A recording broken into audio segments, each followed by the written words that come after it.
नमस्कार दोस्तों, रंगीला musical group में आप सभी का स्वागत है।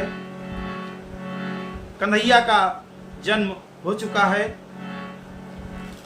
माँ यशोदा के आंगन में सोहर बधैया गाई जा रही है। सभी ग्वाल बाल बड़े ही प्रसन्न हैं। ग्वालिनी बहुत प्रसन्न है। माँ यशोदा के यहाँ लल्ला का जन्म हुआ। कैसे सोहर गा रही हैं सभी, आइए सोहर के माध्यम से सुनते हैं। यशोदा के वही रे मड़ई